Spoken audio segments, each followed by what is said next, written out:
अस्सलामु अलैकुम वरहमतुल्लाहि वबरकातुहू। अज़ीज़ सुलबा तालबात और प्यारे बच्चों, आप तमामी का फिर से इस्तकबाल है, स्वागत है हमारे यूट्यूब चैनल नेशंस बिल्डर पे।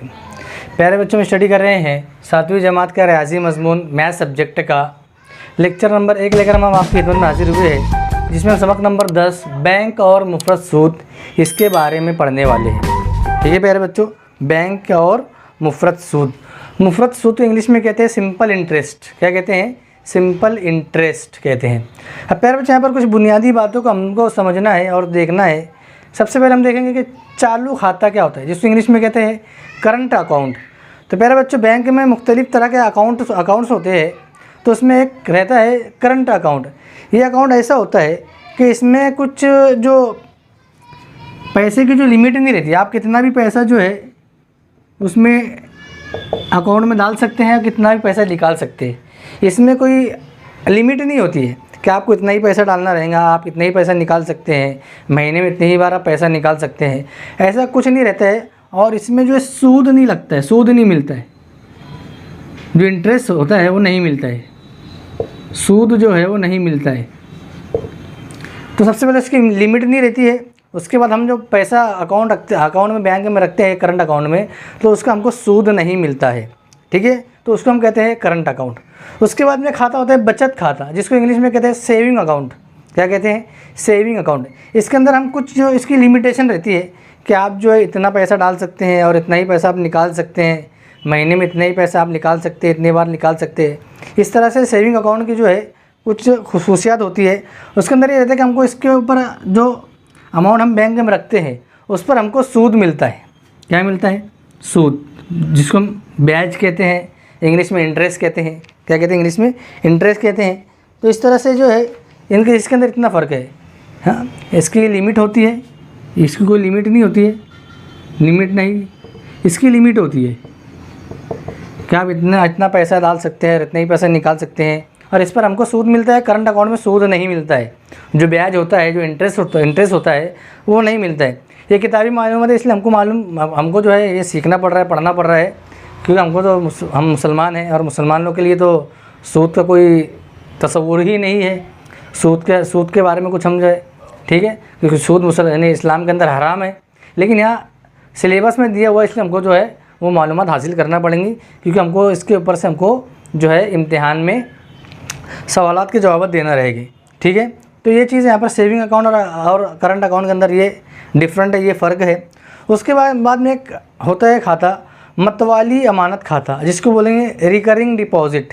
रिकरिंग डिपॉजिट, इसके अंदर भी ये सेविंग अकाउंट की तरह ही होता है, सेविंग अकाउंट के जैसा ही होता है। सिर्फ जो है इसमें कुछ फ़िक्स हमको अमाउंट रखना पड़ती है, अमाउंट हमको कुछ फ़िक्स रखना पड़ती है। हर महीने इतनी अमाउंट आपको देना रहेगी और उस पर आपको सूद मिलेगा। क्या मिलेगा?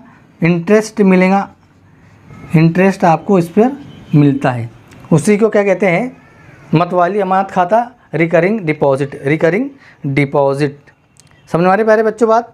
तो रिकरिंग डिपॉजिट किसको कहते हैं, इसको हमने देखे। अब उसके बाद में एक होता है मियादी अमानत खाता।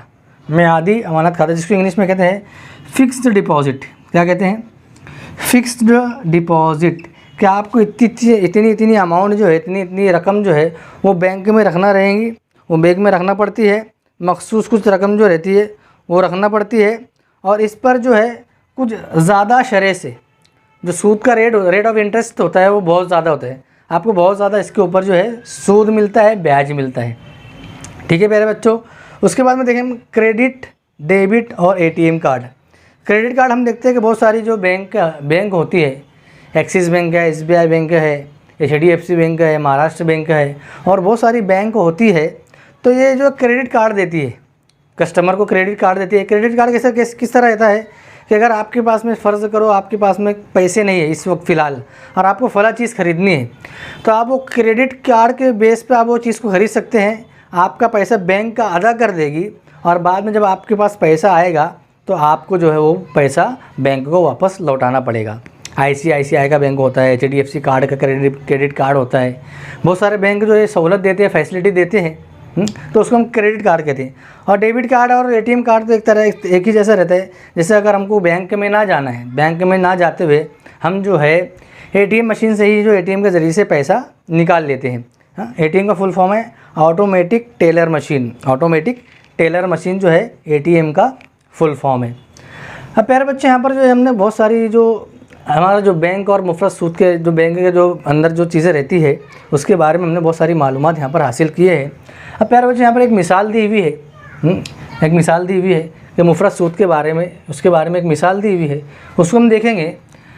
तो मिसाल में नेहा ने 2 पहिए वाली गाड़ी खरीदने के लिए, टू व्हीलर उसको नेहा को ख़रीदना है, टू व्हीलर ख़रीदना है, तो उसने क्या किया 12% फ़ी साल की शरह से 50,000 रुपये बैंक से कर्ज़ लिया। कितना कर्ज़ा लिया, टोटल अमाउंट कितनी है, कुल ज़र कितना है उसका, कुल ज़र जो है वो है 50,000, ठीक है। और रेट ऑफ इंटरेस्ट कितना है, आर जिसको बोलेंगे, शरह कितनी है, वो है 12%, ठीक है। कर्ज़ लिया, 1 साल बाद वो बैंक को कितने पैसे वापस करेगा, 1 साल बाद वो बैंक को कितने पैसे वापस करेगा। तो हम प्यारे बच्चे यहाँ पर देखना है कि उसको जो है 12% का मतलब होता है 100 में से 12, 100 में से, जैसे मिसाल के तौर पे मैं यहाँ पर लिखता हूँ कि 12% बोले तो इस तरह से 12/100, 12/100 रुपये पर उसको 12 रुपये सूद देना पड़ेगा बैंक को, क्योंकि 50,000 रुपये उसने सूद कर्ज़ लिया है, तो बैंक कर्ज़ ऐसे ही नहीं देती उसको, उसके एवज़ में हमको जो उसको कुछ इंटरेस्ट देना पड़ता है, कुछ जो सूद है, ब्याज है, वो देना पड़ता है बैंक को, ठीक है। तो 100 रुपये पे 12 रुपये दे रही है ब्याज, तो हमको पता करना है कि 50,000 रुपये पे, 50,000 रुपये पे वो कितना ब्याज देंगी, ठीक है, कितना ब्याज देंगी, और उसके बाद जो टोटल अमाउंट होंगी वो अमाउंट हमको यहाँ पर बताना है। अब इसको हम क्या करेंगे, क्रॉस मल्टीप्लाई करेंगे। क्या करेंगे, हम इसको क्रॉस मल्टीप्लाई करेंगे यहाँ पर। तो मेरे बच्चों देखना है कि x को 100 से ज़रब देंगे हम, ठीक है, बराबर 12 ज़रब 50,000, ठीक है। अब x को यहाँ पर रखेंगे, 100 की तरह लाएंगे तो तकसीम हो जाएगा, 12 ज़रब 50,000 तकसीम 100, ठीक है। ये सिफर कट हो जाएगा, ये सिफर कट, तो 12 ज़रब 500, 12 ज़रब 500, 12 ज़रब 500, तो हमको जो है वो कितना ब्याज देंगे, हम ज़रब करेंगे 12 को, तो 12 सिफर सिफर, 12 सिफर सिफर और 12 पंचे 60, 6,000 रुपया नेहा जो है वो ब्याज देंगी। क्या देंगी, ब्याज। लेकिन सवाल में हमको एक चीज़ और पूछी गई है कि 1 साल होने के बाद में वो बैंक को कितने पैसे वापस करेगी। ये 50,000 तो उसको देना ही देना है, ये 50,000 तो उसको देना ही देना है। तो हम क्या करेंगे, कुल इसका एक ज़ाब्ता है कि कुल ज़र बराबर असल ज़र जमा सूद, ठीक है। जमा क्या है, जमा सूद, ये एक फार्मूला है, एक फार्मूला है। तो हमको कुल ज़र मालूम करना है, क्योंकि टोटल अमाउंट कितनी देने वाली बैंक को ये हमको मालूम करना है। तो कुल ज़र हमको मालूम है, असल ज़र कितनी है, 50,000 है, ठीक है, 50,000 है, और वो ब्याज कितना दे रही है, टोटल 6,000 रुपये। तो ये जमा कर देंगे 6,000, तो हमको जवाब पता चल जाएगा 56,000 रुपये। तो नेहा जो है टोटल अमाउंट जो है बैंक को वो 56,000 रुपये देंगी, ठीक है। 56,000 रुपये टोटल अमाउंट जो है नेहा वो बैंक को लौटाएगी, देंगी, ठीक है प्यारे बच्चों। तो प्यारे बच्चों, सबक नंबर 10 का बैंक और मुफ़रत सूद का लेक्चर नंबर 1 में हमने बहुत सारी बुनियादी बातों के मालूमात हासिल किए, और थोड़ा सी सूद के बारे में हमने एक मिसाल के ज़रिए से समझा कि सूद किस तरह से निकालते हैं। आगे हम बहुत सारे ज़ाब्तों के ज़रिए से और बहुत सारी मिसालों के ज़रिए से इसके बारे में मुकम्मल मालूमात हासिल करेंगे।